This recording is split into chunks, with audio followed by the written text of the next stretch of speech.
Puestos en pie, por favor, si es tan amable.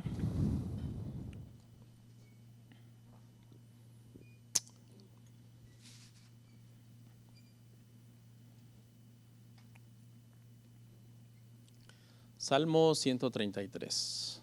¿Listos? Bueno, vamos a leer la palabra, hermanos, ahí desde el verso 1 hasta el 3. Es breve este salmo. Y dice: mirad cuán bueno y cuán delicioso es habitar los hermanos juntos en armonía. Es como el buen óleo sobre la cabeza, el cual desciende sobre la barba de Aarón, y baja hasta el borde de sus vestiduras, como el rocío de Hermón, que desciende sobre los montes de Sión, porque allí envía Jehová bendición y vida eterna. Vamos a orar. Padre, te doy muchas gracias en esta noche por la oportunidad que tengo de poder compartir las Escrituras con mis hermanos.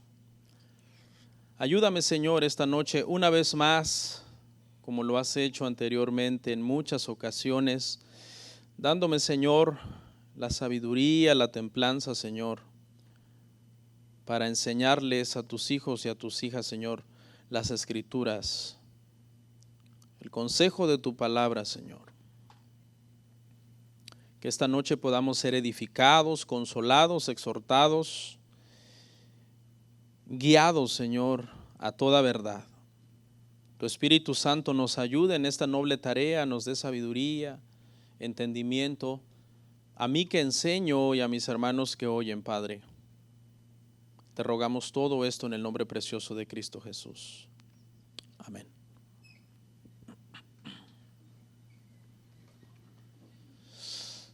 Gloria a Dios. Pueden sentarse, hermanos. Vamos a, con la ayuda del Señor, vamos a predicar este sermón, hermanos, el día de hoy. Les soy sincero, fue una semana difícil.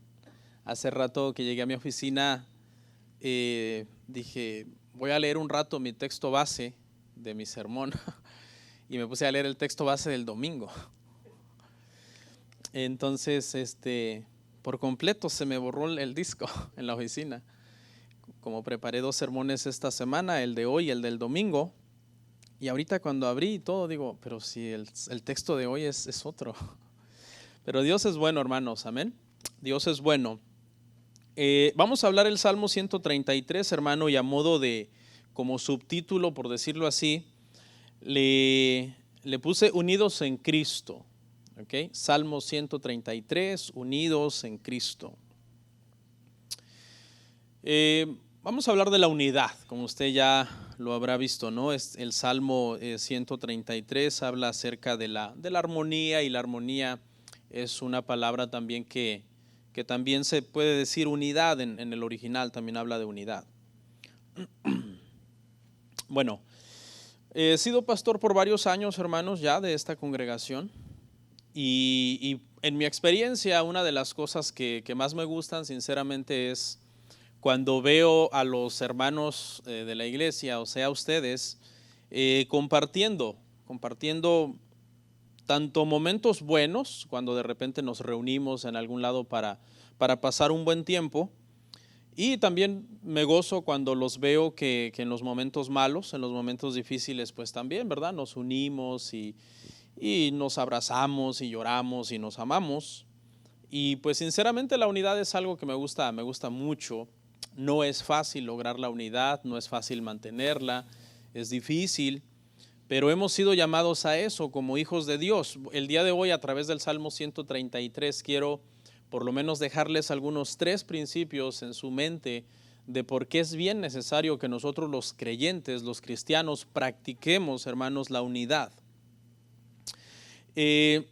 Obviamente, como las iglesias, hermanos, están compuestas por seres humanos, pues muchas veces salen a luz nuestros defectos de carácter, salen a flote nuestras faltas, nuestras fallas, y lógicamente eso pues algunas veces daña la unidad. Sabemos, hermano, que iglesias perfectas no hay, ¿verdad? Iglesias perfectas no hay. Desde el punto de vista mío, solamente hay iglesias más sanas e iglesias menos sanas, hablando en cuestión doctrinal, pero iglesias perfectas pues no hay. De repente, hermano, también entre nosotros suceden cosas que ¿verdad?, causan diferencias o disgustos o aún peleas, en el buen sentido cristiano de esa palabra.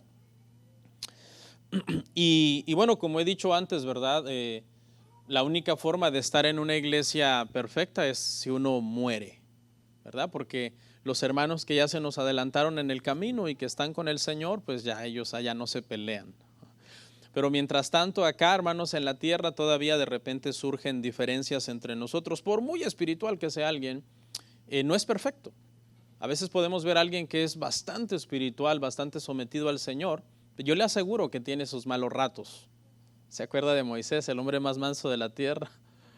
Y que azota la piedra cuando el Señor le dijo, háblale. El mismo Pablo, uno de los hombres, hermano, quizás desde mi punto de vista el teólogo más importante del Nuevo Testamento, hubo un momento en que se enojó porque Marcos los había abandonado en una misión y le dijo a Bernabé, si tú vas con Marcos, yo no voy. Y se separaron. De repente surgen diferencias entre nosotros, ¿ok? Pero tenemos que procurar la unidad. Tenemos que buscarla, anhelarla y trabajar en ella, hermanos. A veces cuando yo voy saliendo de acá y veo hermanos que están platicando, hay gente que a veces llega temprano con ese propósito. Dicen, yo me gusta llegar temprano a la iglesia porque me gusta platicar y estar ahí un rato con los hermanos. O hay gente que a veces cuando acaba la reunión no se van, no se quieren ir, están platicando. Yo les digo, hermanos, si tienen llave ahí cierran porque ya me voy. A mí me gusta eso, sinceramente. Me gusta que haya esa armonía, esa unidad, ese platicar y disfrutar uno. A veces los veo bromeando, sanamente, ¿verdad? A veces sanamente uno puede bromear, siempre debe haber mucha sabiduría en eso. Y eso me gusta, verlos riéndose y conversando y platicando. Y es muy bueno. Bueno, este salmo, hermanos, el Salmo 133, ¿quién no lo ha leído? Yo, decía alguien, ¿no? Ya sería el colmo, ¿no? 3 versículos. ¿Qué se puede tardar? 30 segundos en leer el Salmo 133. Bueno, quizás hay alguien que nunca lo ha leído, algún recién convertido, ¿no? Pero hasta hay canciones, alabanzas cristianas que hablan acerca de mirad cuán bueno y cuán delicioso es habitar los hermanos juntos en armonía completa. Completamente se puede hacer un canto ahí de ese breve salmo. Hay algunos eruditos que dicen que no fue David quien lo escribió. No sé cómo dice en su Biblia. En mi Biblia sí dice que fue David. Dice cántico gradual de David. ¿Ok?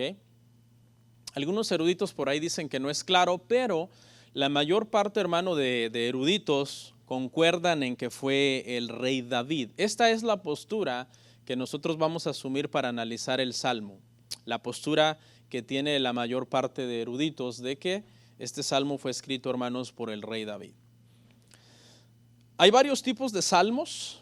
Hay salmos, hermano, que son canciones de alabanza, lo que se le conoce como salmos himnos. Hay salmos de queja. No sé si usted se ha topado con algunos salmos que, wow, se derrocha bastante queja. Dentro de ese grupo de salmos de queja hay 2 subgrupos. Está cuando había una queja personal de un individuo, y hay salmos también de queja nacional, cuando todo Israel presentaba una queja ante Dios. Hay salmos de acción de gracias, donde se le daba gracias a Dios por algún favor recibido. Salmos pidiendo venganza, los famosos salmos imprecatorios, donde en estos salmos se pedía venganza, y cuando tú los lees, tú dices, wow, qué salmos tan fuertes, porque esos salmos generalmente se leían o se rezaban, por decirlo así, en el buen sentido de la palabra rezar, ¿no? Nosotros cuando oímos rezar decimos, wow, eso es malo. Rezar significa repetir algo, ¿no? Simplemente lo leían y lo repetían. Y esos salmos imprecatorios por lo general se usaban antes de salir a una guerra y se estaba pidiendo pues la victoria, Pero había veces que sí se pedían cosas bien fuertes como destrúyelos, atraviésalos y córtales la cabeza. Y entonces hay gente que de hecho, como usted sabe, la iglesia está cayendo en falta de doctrina. Hay gente que hasta cuestiona estos salmos imprecatorios y dice, no, esos salmos son bien sanguinarios, no sirven, no sé por qué están ahí, pero tienen que ver con una doctrina en la Biblia, hermanos, que es la ira de Dios. ¿Okay? Porque Dios es un Dios que está airado contra el pecado, contra los impíos, dice la Escritura, siempre, todos los días. Hay salmos de instrucción y hay salmos de sabiduría. El Salmo 133, hermanos, es un salmo de sabiduría. Los salmos de sabiduría describían conductas ejemplares dignas de imitar. Y se les conoce de sabiduría porque usaban un lenguaje bastante metafórico, usando algunas figuras retóricas como el caso de este salmo, que usa dos símiles, que es un símil, es una figura retórica cuando uno usa la palabra como. Por ejemplo, si tú le dices a tu esposa, estás tan bonita como la luna, estás usando una figura retórica que se llama un símil. Entonces, este Salmo 133 entra dentro de esa categoría de los salmos de sabiduría, precisamente porque usa este tipo de figuras retóricas.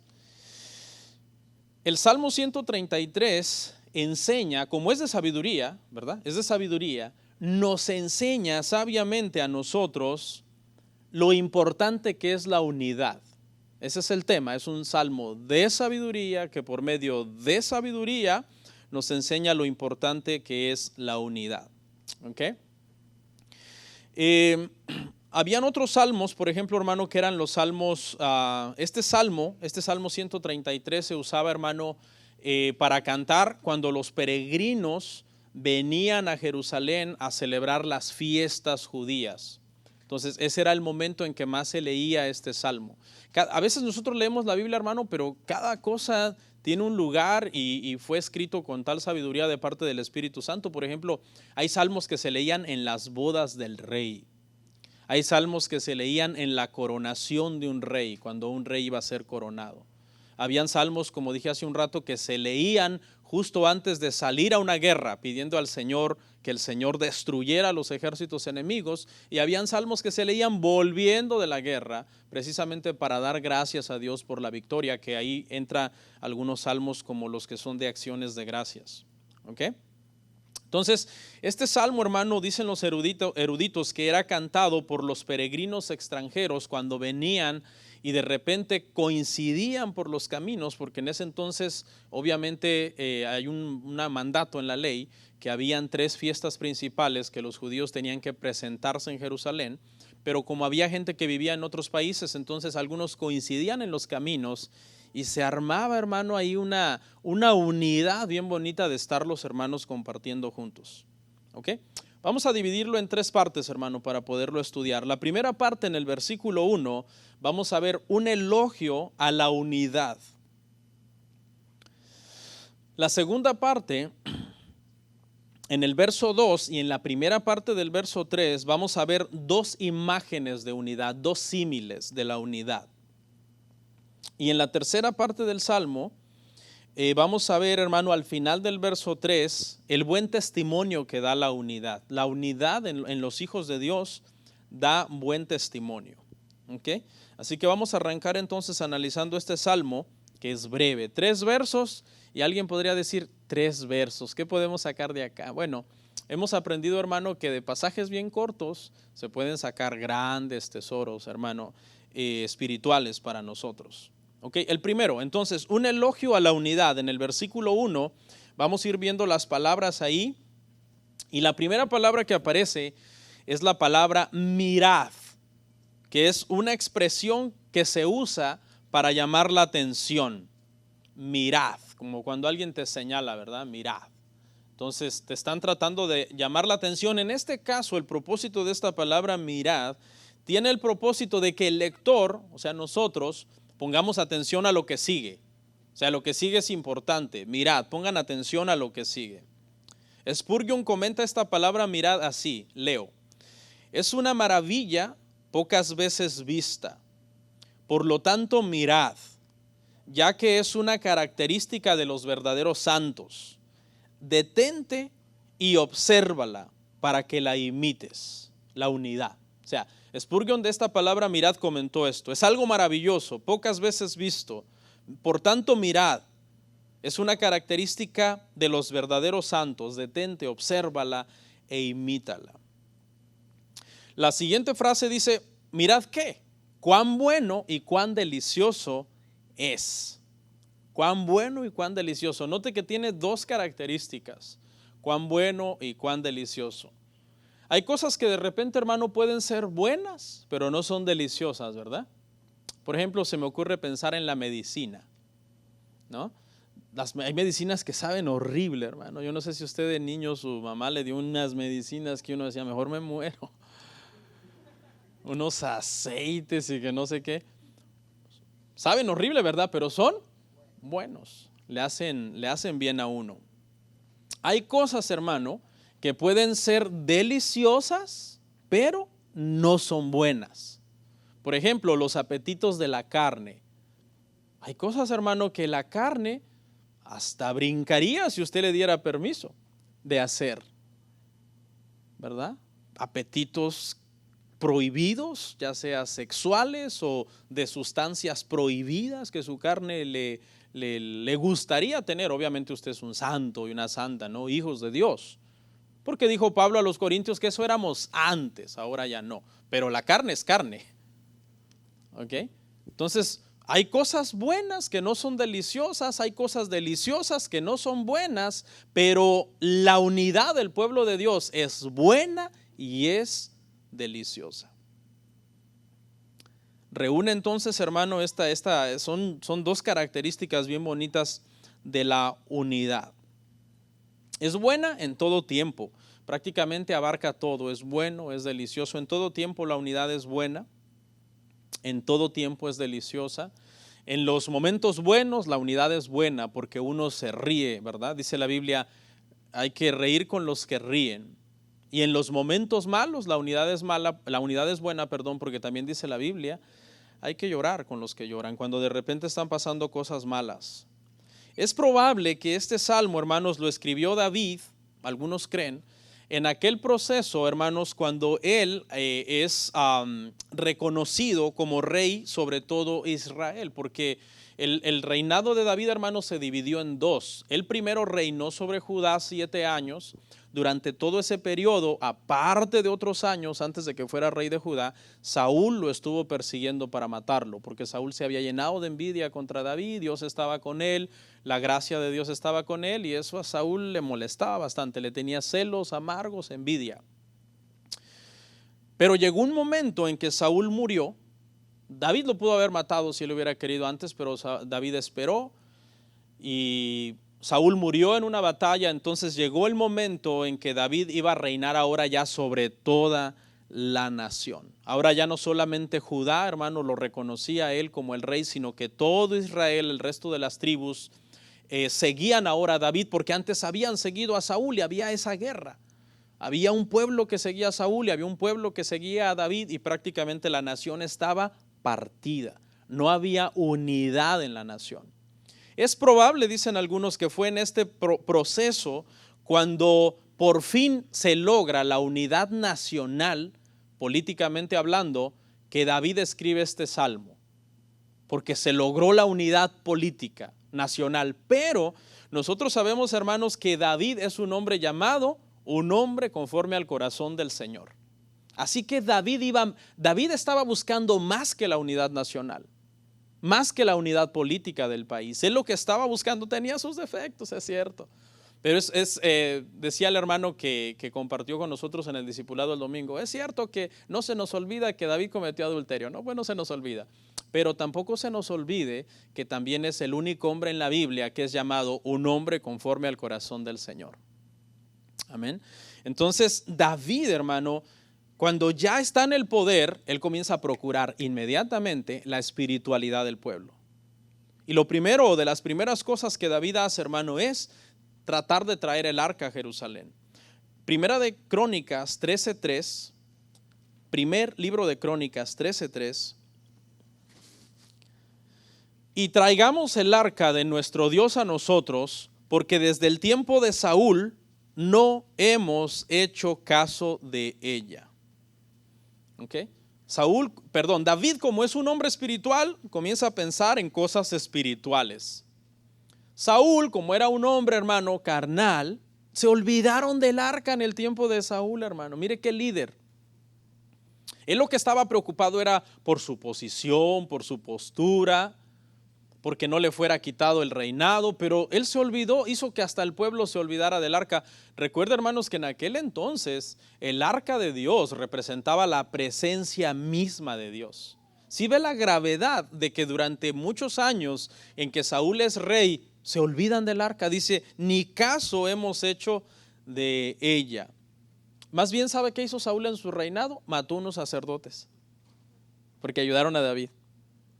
Cuando eso era uno de los pecados, hermano, más terribles que podía hacer una persona, matar a los sacerdotes del Señor. Pero vemos entonces aquí, hermano, el cambio del liderazgo espiritual tan tremendo que pasa a la nación. No solamente fue un cambio de liderazgo político, sino espiritual. David comienza a pensar inmediatamente en lo espiritual, porque David sabe una cosa, que la verdadera unidad del pueblo no consiste en sí en que ahora todas las tribus lo sigan a él y que haya un solo rey, sino que la verdadera unidad viene de que todos teman a Dios. Si aquí todos nosotros tememos a Dios, hermano, es bien bonita la unidad cuando se logra entre gente temerosa de Dios. Pero pues, a veces sabemos, hermano, que no todos andamos en el mismo nivel de temor y de santificación, y entonces de repente hay gente que les sale chispas por la boca cuando hablan, y su forma de ser y su carácter, etcétera. Porque muchas veces a esas personas les falta santificación, les falta temor del Señor. Entonces es muy probable que sí haya sido escrito este salmo cuando se logra la unidad política, pero David va más allá y él pretende la unidad espiritual del pueblo. Luego que sigue, ahí en el verso 1 estamos: mirad cuán bueno y cuán delicioso es habitar los hermanos juntos en armonía. Este habitar, obviamente, hermano, no se refiere a vivir juntos, ¿verdad? Porque los peregrinos coincidían en las fiestas una vez al año.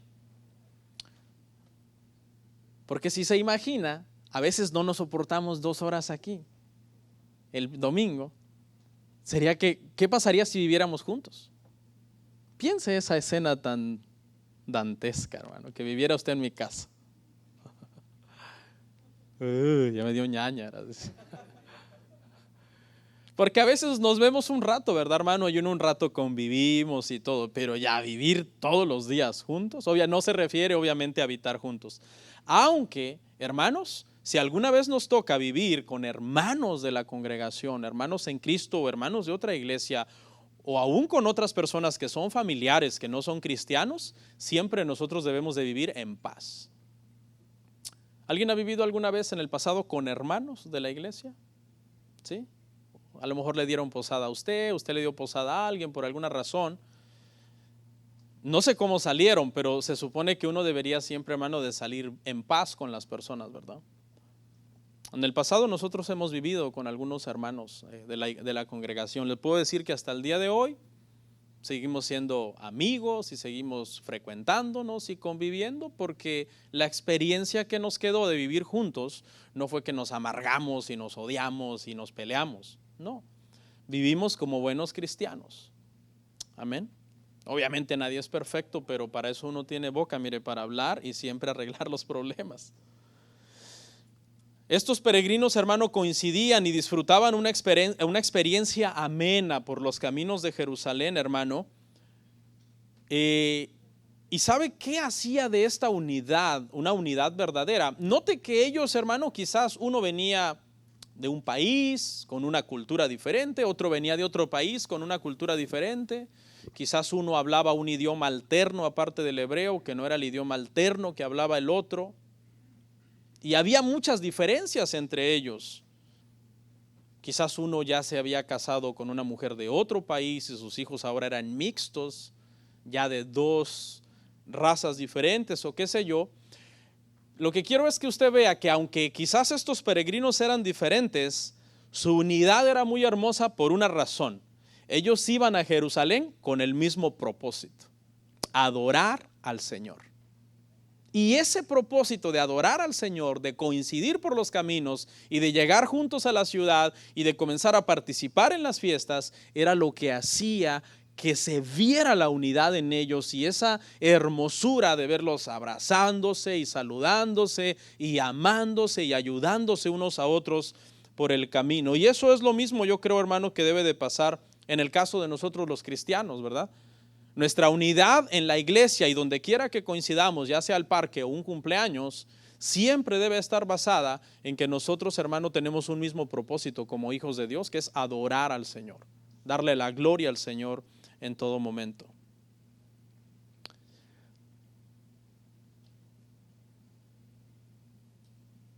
Y dice David que eso es armonía. ¿De dónde habrá sacado esta palabra David? A mí se me ocurre que David la saca de la música, porque David es músico. Y David sabe muy bien lo que es una armonía musical. David sabe bien que una armonía es cuando varios músicos están tocando una pieza musical y la armonía se logra cuando cada quien toca su nota que le corresponde en su tiempo y logran que obviamente eso se oiga hermoso porque cada quien está haciendo su parte. Pero también David sabe que cuando alguien, hermano, toca mal, no mire a nadie, se desarmoniza, ¿verdad? Y se echa, y en lugar de disfrutarse la música, se oye ¿qué? Se oye feo. La palabra hebrea es la palabra yahat, para armonía. Quiere decir al mismo tiempo. Por eso a mí se me ocurre que la agarro de la música, ¿no? Significa al mismo tiempo. ¿Cómo se logra? O sea, en la música se logra cada quien haciendo su parte en el tiempo que le corresponde. Pero ¿cómo se aplica esto, hermano, para la armonía entre hermanos? Bueno, cada quien como cristiano, ¿verdad que nosotros somos miembros del cuerpo de Cristo? ¿Ok? Y cada miembro en su lugar que le corresponde, con los dones que el Señor le ha dado, con la santificación que cada uno de nosotros debemos de tener y el temor del Señor que nosotros debemos tener, cada uno de nosotros haciendo nuestra parte, en humildad, con sabiduría, nosotros podemos lograr la unidad, hermanos. Podemos estar bien unidos y amarnos los unos a los otros de una manera bien hermosa. Pasamos a la parte 2 del Salmo, dos imágenes de la unidad. En este Salmo hay dos imágenes, David habla de dos símiles. En el verso 2 está uno y al principio, en la parte A del verso 3, está el segundo. Vamos a ver el primer símil. Se llama símil porque usa la palabra como y dice que la unidad es como el aceite. Ese es el primer símil. La unidad, la armonía de los hermanos es como el aceite. Y cuando oímos aceite en el Antiguo Testamento, hermano, obviamente estamos hablando de un aceite especial. No era cualquier aceite. Era un aceite preparado especialmente para ungir a los sacerdotes. De hecho, estaba prohibido reproducir ese aceite. Si alguien trataba de reproducirlo, se le daba pena de muerte por tratar de hacer la misma receta. Era una receta especial de ese aceite que se usaba para ungir, hermano, a los reyes, a los sacerdotes, a los profetas. Y obviamente, hermanos, este aceite en el Antiguo Testamento, nosotros sabemos que es figura, en el Nuevo Testamento es la realidad. En el Antiguo Testamento es una figura, es una sombra, pero en el Nuevo Testamento es una realidad. ¿De quién? Del Espíritu Santo. ¿Okay? El Espíritu Santo, por eso es que muchas iglesias son muy exageradas en eso del aceite, ¿no? Y bañan a la gente de aceite, pero realmente, hermano, nosotros tenemos el mejor aceite que es el Espíritu Santo. ¿Sí? El Espíritu Santo del Señor. Ese símbolo, hermano, es un símbolo de la unidad. ¿Por qué? Porque obviamente, hermanos, nosotros tenemos una unción mejor que la unción de ese aceite del Antiguo Testamento. Mire lo que dice Primera de Juan 2:20. Pero vosotros tenéis la unción del Santo y conocéis todas las cosas. ¿Okay? Con aquel aceite se ungía a los reyes, a los profetas, a los sacerdotes, únicamente. No se estaba ungiendo a más gente. Y hoy nosotros, con un aceite mejor, que es el Espíritu Santo, hemos sido todos ungidos, hermano. Todos los que somos hijos de Dios, sin acepción de persona, sin que se hable de economía, sin que se hable, hermano, de estatus social o de nivel educativo o de idioma o de color. Si nosotros somos hijos de Dios, nosotros hemos sido ungidos por el Espíritu Santo sin acepción de personas. Entonces, ¿quién tiene al Espíritu Santo, hermano? Los hijos de Dios, ¿verdad?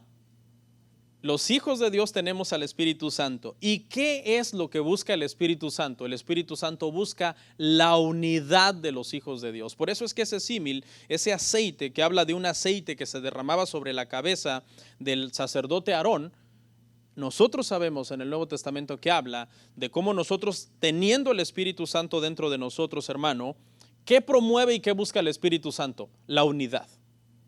El Espíritu Santo jamás, hermano, va a promover que nosotros entre nosotros nos odiemos, nos peleemos a cada rato, nos critiquemos, nos hagamos daño, nos lancemos indirectas, que si vemos a alguien en necesidad no le apoyemos. Eso no viene del Espíritu Santo. Esas son cosas de el mal carácter, de muchas cosas que todavía no hemos entregado al Señor, pero el Espíritu Santo jamás hace eso. Frases como, por ejemplo, no sé si ha escuchado estas frases, a veces bien intencionadas, pero con falta de doctrina de las personas. Por ejemplo, yo he escuchado estas frases en el pasado, nadie lo tome personal, pero yo he escuchado estas frases: no me junto con nadie para no tener problemas. ¿Alguien ha oído esa frase? No me conteste. Pero hay gente que dice eso. A veces son muy solitarios, muy apartados, y uno le dice: hermano, ¿por qué usted no se junta con nadie? No va a ninguna actividad, no, o sea, siempre está aislado. Hay personas que nada más se dejan pastorear, hermano, 2 horas a la semana, el domingo de 11 de la mañana a 1 de la tarde, y el resto de su vida es un misterio. Y no solamente no se dejan pastorear, sino que tampoco no comparten y no conviven con nadie. Muchas veces usan esta frase: para no tener problemas. Pero eso no viene del Espíritu Santo.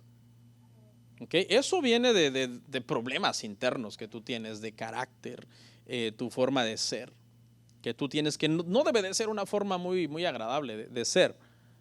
Porque según tu experiencia siempre has tenido problemas en el pasado con la gente, entonces ahora, ¿para qué sigo envolviéndome con gente? En el pasado he tenido problemas con gente, me sigo envolviendo con gente, voy a seguir teniendo problemas con la gente. Pregunta: ¿Cristo tuvo problemas con la gente? Sí.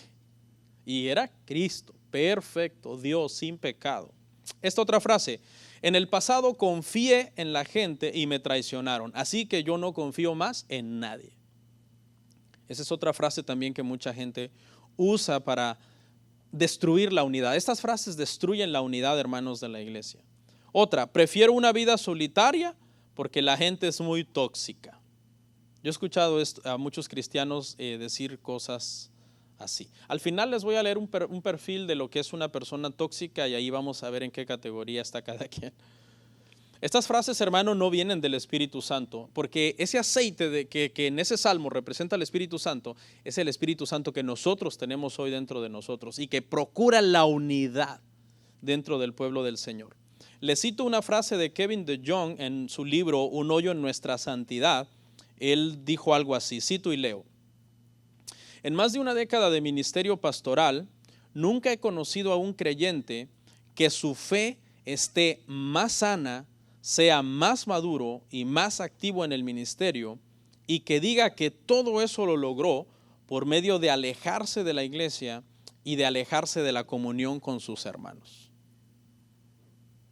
O sea, él dice: yo tengo 10 años de ser pastor, yo nunca he conocido que alguien diga que la receta para estar más sano en la fe, más maduro y más activo en la iglesia sea alejarte de las personas, como cortarte del cuerpo de Cristo y apartarte de los demás. ¿Por qué? Porque el Espíritu Santo jamás te llevará a alejarte de tus hermanos, de los miembros. Tú eres miembro con otros miembros del mismo cuerpo. Efesios 4 del 1 al 6. Por eso, aunque el salmo es el Salmo 133, el subtema es unidos en Cristo, porque estamos haciendo una fusión de Antiguo Testamento y Nuevo Testamento. Pero mire lo que dice ahí, Efesios 4 del 1 al 6. Yo pues, preso en el Señor, os ruego que andéis como es digno de la vocación con que fuisteis llamados, con toda humildad y mansedumbre, soportándoos con paciencia los unos a los otros en amor, solícitos en guardar la unidad del Espíritu en el vínculo de la paz, un cuerpo y un espíritu, como fuisteis también llamados en una misma esperanza de vuestra vocación, un Señor, una fe, un bautismo, un Dios y Padre de todos, el cual es sobre todos y por todos y en todos. El apóstol Pablo, aún preso, porque Efesios es una de las cartas, de las 4 cartas que él escribió en la prisión, que es uno de los nombres que se les llama estas epístolas, las cartas de la prisión, aún preso, él procura animar a los hermanos y les ruega, les dice, por favor, hermanos, anden en unidad, no anden en división, no anden en pleitos, en problemas entre ustedes. Les dice, yo les ruego que anden como es digno de la vocación con que ustedes fueron llamados. Aquí esta vocación no se refiere a una vocación a servir, se refiere a una vocación a la salvación. ¿Ok? Entonces, el que ha sido salvado siempre va a procurar la unidad, siempre, siempre. Eso es un cristiano sano en la fe. Tengo 17 años de convertido al Señor. En 17 años, creo que lo mencioné hace unos días, me sobran dedos en una mano para contar las veces que no me he congregado. Es más, yo creo que en 17 años, hermano, yo no me he congregado 2 domingos, más o menos, así se me viene a la mente ahorita, porque uno sí lo tengo claro y otro no muy claro. Y en esos 17 años de congregarme, sin faltar a la iglesia, siempre he procurado ser parte de la iglesia, ser la iglesia. Podemos venir a la iglesia, mucha gente viene a la iglesia, pero se olvida que usted es la iglesia. ¿Usted es la iglesia, sí o no? Usted es la iglesia. Nosotros decimos por costumbre, ¿verdad? Voy a ir a la iglesia, está bien, pero usted es la iglesia.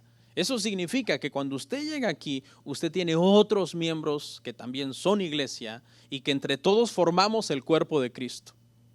Entonces, yo nunca he sido un cristiano aislado, solitario, como esos ermitaños, hermano, que se van a una montaña por allá, no. Yo creo, sin querer ser presuntuoso, que ese es el modelo del cristianismo, por eso lo hago. Yo creo que eso es lo que la Biblia es clara y marca y manda, que uno tiene que ser así. Que uno siempre debe estar procurando estar con los hermanos. El apóstol Pablo, recién convertido, rapidito se fue a la reunión, ¿se acuerda? Espero que estén leyendo la Biblia este año, hermanos. Recién convertido, queda ciego, va a Ananías, ora por él, se le caen las escamas de los ojos, recobra la vista y se va al culto. Y cuando lo ven, ¿qué hace este aquí? Nos querrá matar. Le tenían miedo. Él no dijo, bueno, pues estoy recién convertido. No, inmediatamente se fue a la iglesia, a la reunión y comenzó a predicar y comenzó a enseñar las escrituras.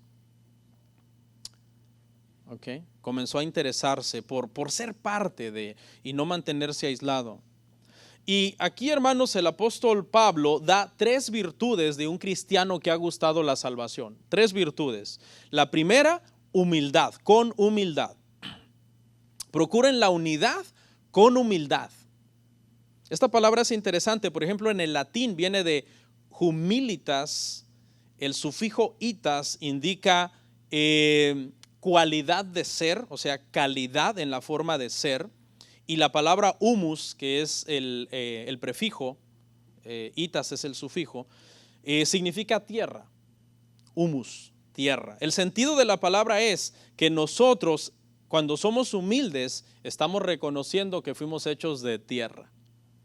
Ese es el sentido de esta palabra humildad. De hecho, un dato interesante, esta palabra, hermano, no existía ni en el idioma griego, ni en el idioma, hermano, me parece que hebreo, no le quiero mentir, pero no existía esa palabra. Esa palabra tuvo que ser inventada para describir la forma de ser de los cristianos.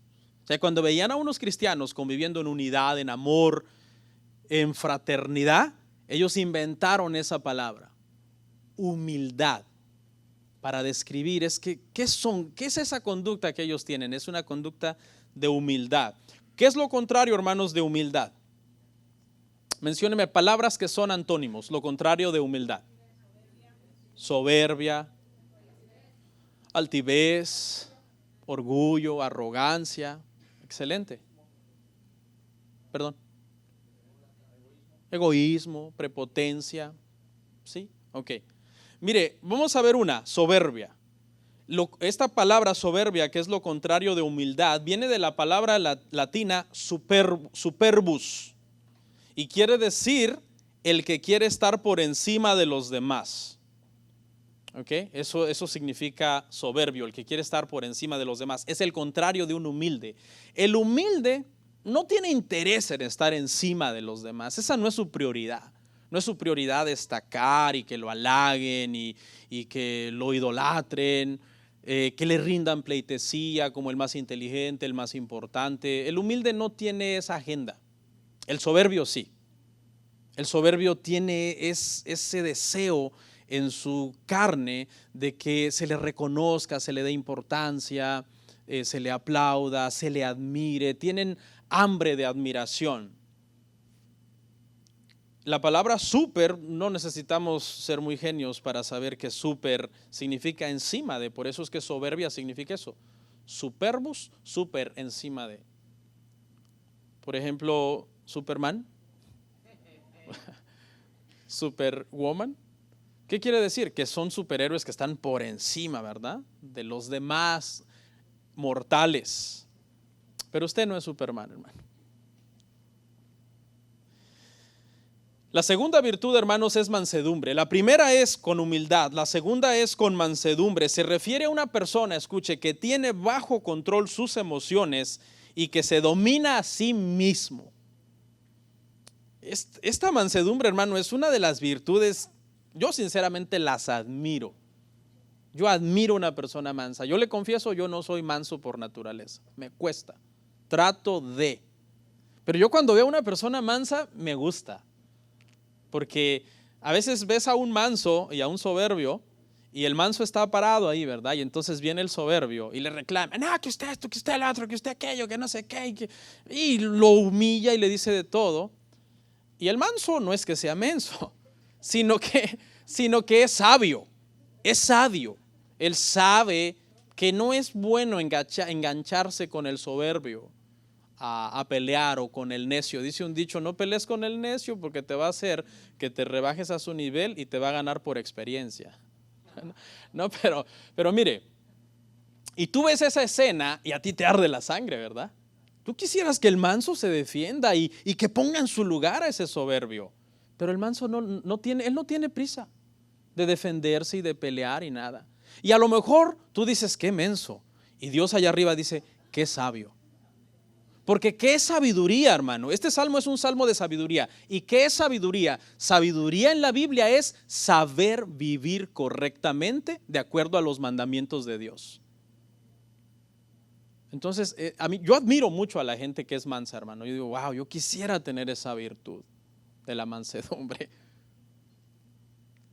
Es algo bien hermoso. No sé, un manso tiene gracia. Tiene gracia, todo el mundo lo quiere, se le abren las puertas por todos lados, en donde quiera lo ascienden, en donde quiera hablan bien de él, pero un soberbio no. Un soberbio, hermano, es una persona que tiene un amigo 2 meses y ya no lo aguanta, lo corta, va con otros amigos 3 meses, lo corta, nunca tiene amigos, siempre salen problemado por todos lados. Usted sabe de lo que estoy hablando, ¿no?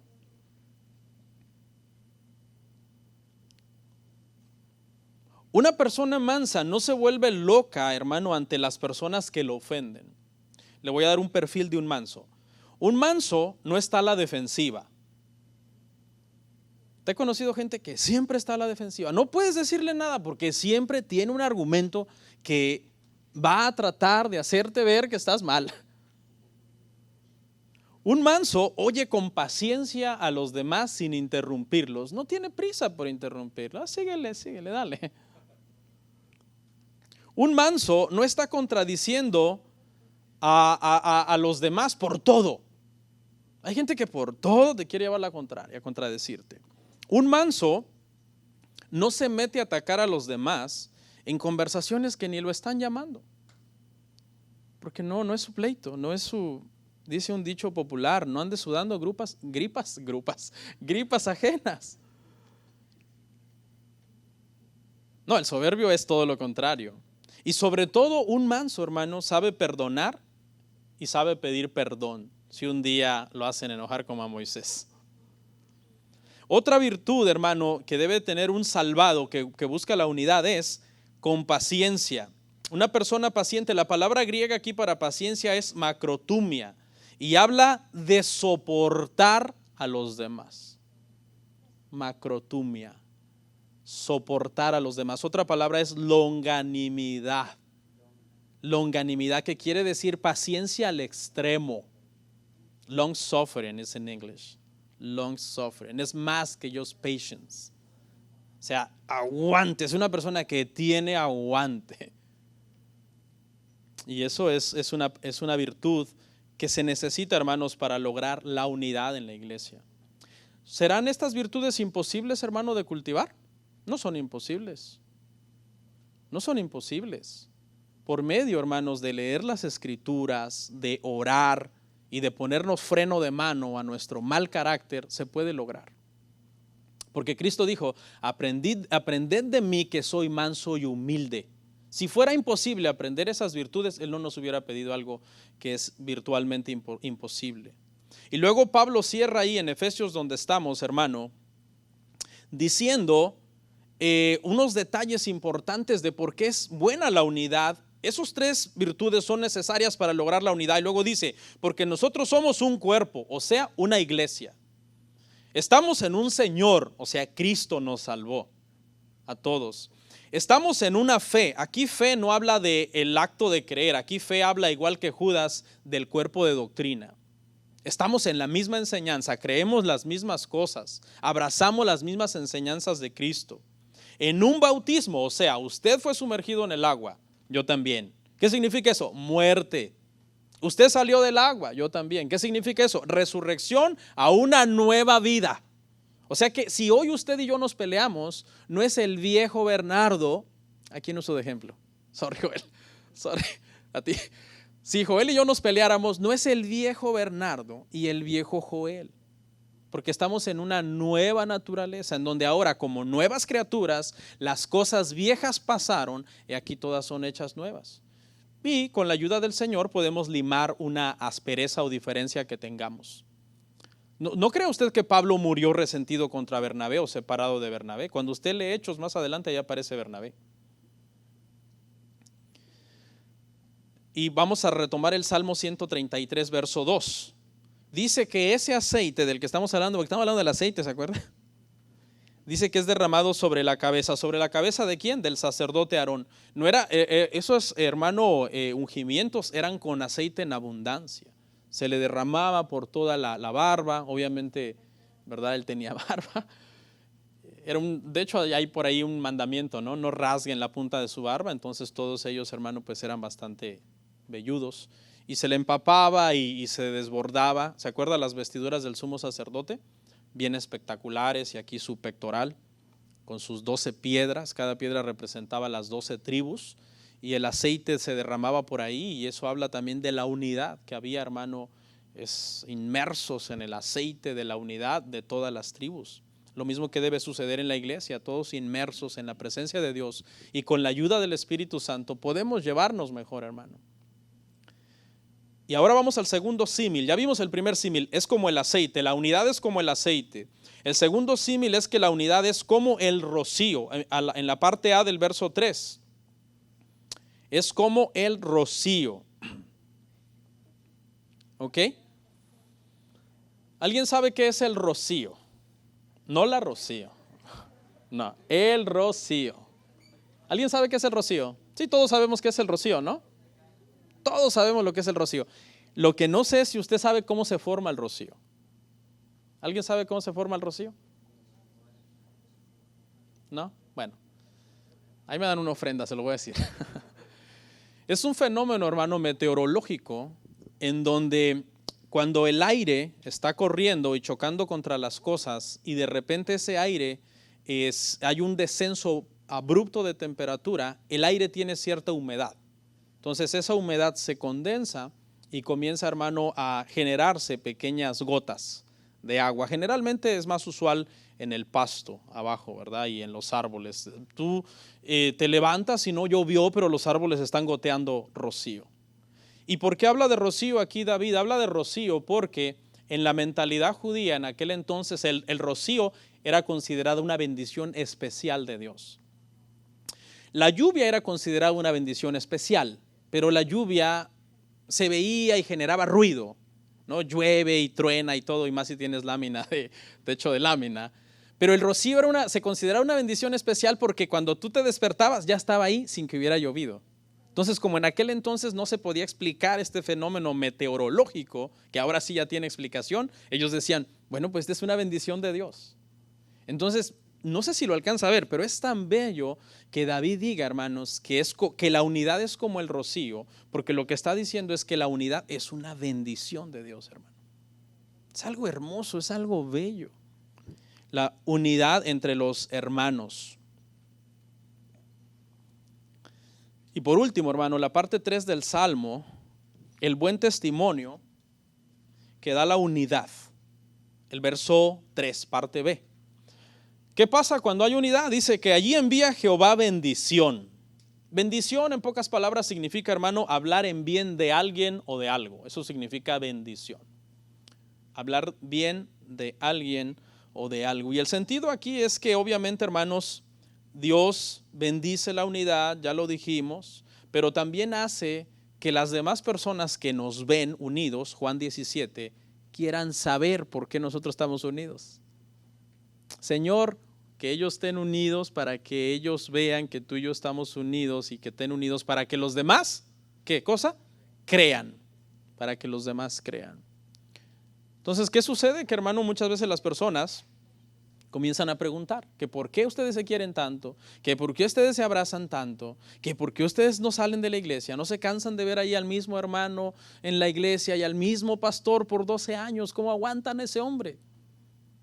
Misterio. No, es el Espíritu Santo en ustedes, hermano. Y la gente comienza a ver esa unidad. Algunas veces me ha tocado estar en el hospital, hermano, cuando suceden cosas y a veces nos reunimos mucha gente para visitar a alguien. Hay gente que me ha preguntado, uy, ¿quién está enfermo? Ellos piensan que ha de ser como una personalidad, ¿no? Un político. ¿Por qué hay tanta gente aquí? No es una personalidad en el sentido estricto de la palabra, pero es una persona que amamos, con la cual nosotros estamos unidos. Ellos van a decir, ¿será Trump el que está aquí? ¿O por qué hay tanta gente aquí en el hospital? Pero es que se comienza a ver, hermanos, esa unidad. Dios bendice esa unidad. Y por último, ahí mismo en el verso 3, parte final, allí envía Jehová bendición y envía Jehová vida eterna.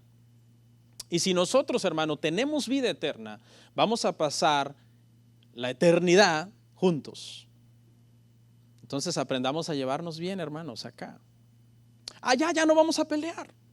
Y usted, no, pues aprovechemos aquí. No,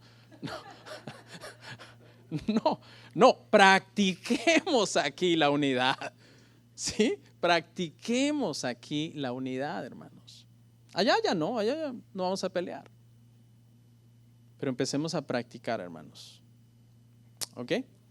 En esta parte del sermón, hermanos, voy a hablar un poco acerca de, en esta misma línea del verso 3 que habla de que Dios bendice la unidad, quiero hablarles un poco de lo bueno que es una iglesia, hermano, cuando hay orden, cuando hay unidad. Quiero que lea conmigo Hechos 9:31. Hechos 9:31.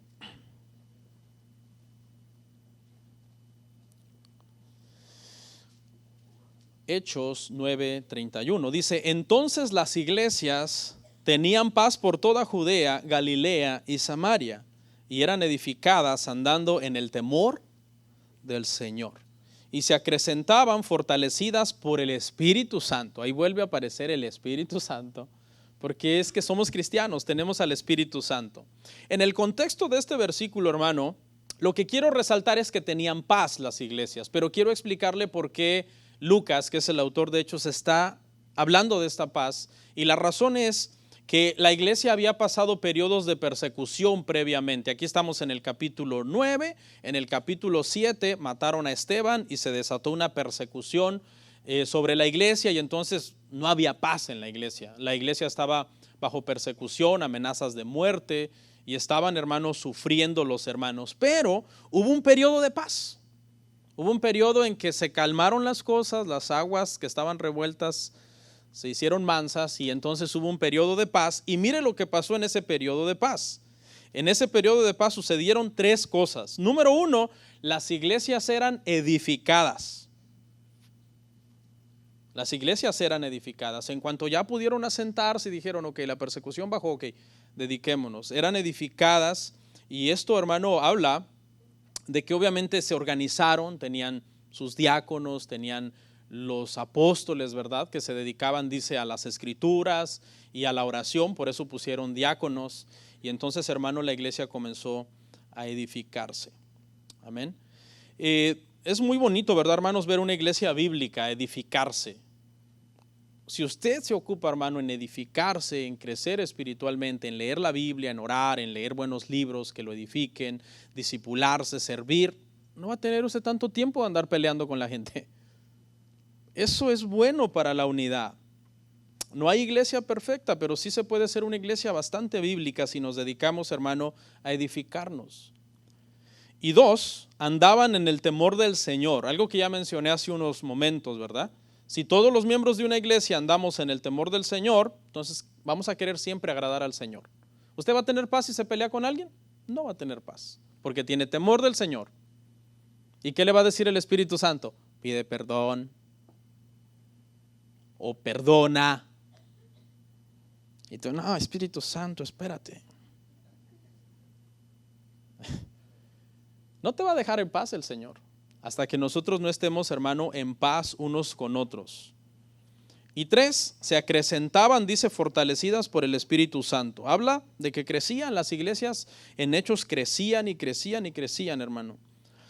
Porque el Señor bendice la unidad, bendice la paz interna con la que se hacen las cosas. Hechos 6:7 dice así. Hechos 6:7 dice, y crecía la palabra del Señor y el número de los discípulos se multiplicaba grandemente en Jerusalén. También muchos de los sacerdotes obedecían a la fe. ¿Okay? La iglesia comenzó, hermanos, a crecer en número. Dice que se convirtieron 3,000, 5,000 y la iglesia estaba creciendo cada día más. Yo creo, hermano, que si nosotros somos una iglesia unida y procuramos la unidad más entre nosotros y somos una iglesia bíblica, el Señor va a traer sus ovejas. El Señor, hay gente que está buscando una iglesia bíblica donde congregarse.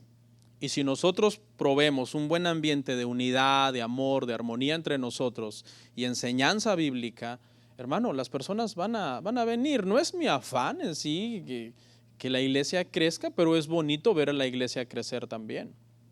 Pero usted cree, hermano, que es sano que lleguen personas nuevas si los que estamos, hermano, andamos peleados entre nosotros. Más bien, el Señor tal vez dice, no, pues esta iglesia tóxica que llevo personas ahí, me los van a dañar. ¿Me entiende? Entonces, es parte también de nuestro trabajo, hermano, ser sanos en la fe y unidos, hermanos, en el Señor. Evitemos, pues, hermanos, ser tóxicos. Es imposible que no haya alguien tóxico en la iglesia, no mire a nadie. ¿Okay? Es imposible, hay que ser realista, pero procure que no sea usted. Procure que no sea usted. Y en esta parte, ya para terminar, voy a leer un artículo sobre lo que es una persona tóxica. Ya con esto voy a cerrar. Pero ponga atención, voy a leer un artículo donde dan 5 características del perfil de una persona tóxica. Váyale poniendo ahí sus checkmark o sus crucecitas. No, gracias a Dios, no. O las 5 palomitas. Ay, Señor. Dice así, ¿quién no ha tenido un jefe manipulador, un compañero de trabajo negativo o un familiar que no para de decirnos lo que tenemos que hacer aún en cada detalle de nuestra vida? Lidiar con personas tóxicas puede ser inevitable en determinados contextos de trabajo, de casa, de familia, etc. Pero lo que sí podemos controlar es la forma en que hacemos frente a sus comportamientos. Si no actuamos con las debidas precauciones, las personas negativas pueden llegar a influirnos y hacernos sentir mal, tristes, deprimidos y amargados en contra de las demás personas, aunque no nos hayan hecho nada. A continuación vamos a describir con 5 características a una persona tóxica. 1. Producen emociones negativas en ti. Cuando se mantiene una conversación con ellos, todo gira en torno a sucesos estresantes y negativos. Todo lo que les pasa está mal. Nunca les pasa nada bueno desde el punto de vista de ellos. Al despedirte notas cómo tu nivel de energía física ha bajado, te sientes agotado y aunque en la conversación pueden haber momentos positivos, el tono general es siempre malo. La gente tóxica te agobia mental y hasta físicamente. 2. Son egocéntricos. Las cosas que tú les cuentas parecen no interesarles. De hecho, a menudo no te escuchan. Habla de lo que les ocurre, de lo que sienten y zanjan todo aquello que trate de otra persona de forma frívola y cortante. Como eso no es importante. 3. Se quejan continuamente. El foco de su atención siempre va a la queja. Nunca nada está a su gusto. No importa qué le digas para animarlos o tener una plática sobre las cosas buenas que están sucediendo, siempre ven un defecto en todo eso bueno. 4. Critican frecuentemente. Critican a todo el mundo delante de ti, de igual a gente cercana a ti o a personas que no conoces. De hecho, te hacen dudar de si no harán lo mismo cuando tú no estés. Después de hablar con ellos, te queda una sensación de estar sucio, de haber hecho algo malo, sientes culpa y remordimiento. Y 5, se hacen las víctimas. Aunque puedan parecer personas duras y seguras, se esconden frecuentemente detrás de un papel de víctimas. Según ellos, nadie los quiere, nadie los valora, por eso todos los demás son malos. Siempre están viendo lo bien que otros están y lo mal que ellos están. Pero sus comentarios no son de contentamiento y aceptando su condición, sino son comentarios que llevan cierta envidia y un tono de amargura hacia los demás. No me conteste, pero a lo mejor usted ha conocido a alguien así. Y eso daña la unidad de una iglesia terriblemente. Las personas tóxicas, no hay forma de complacerlos. Personalmente conozco gente así. Y lo que haces es tratar de empezar a cortar por lo sano porque te comienzan a afectar esas personas, ¿no?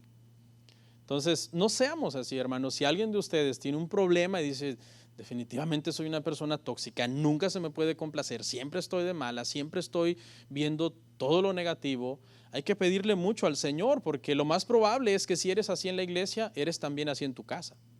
Ya ha de estar amargado tu cónyuge, ha de estar amargados tus hijos. Y todo mundo ha de estar amargado.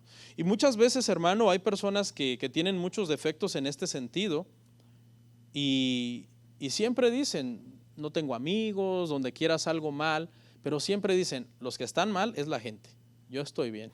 Entonces no puede estar mal todo el mundo. Yo creo que a veces hay que reconocer cuando alguien tiene un problema y comenzar a cambiar. Conclusión. Entonces, al igual, hermanos, que la unidad en Israel se compara con aceite, que representa al Espíritu Santo, se compara con el rocío, que representa la bendición de Dios, se compara con ese sumo sacerdote que era ungido, que sabemos que nosotros tenemos uno mejor, que es Cristo. Entonces, si esa unidad se podía lograr en ese contexto, hermano, del Antiguo Testamento en el pueblo de Israel, yo creo que mucho mejor lo podemos lograr nosotros con el Espíritu Santo, con la bendición de Dios y hermanos en Cristo. Vamos a orar.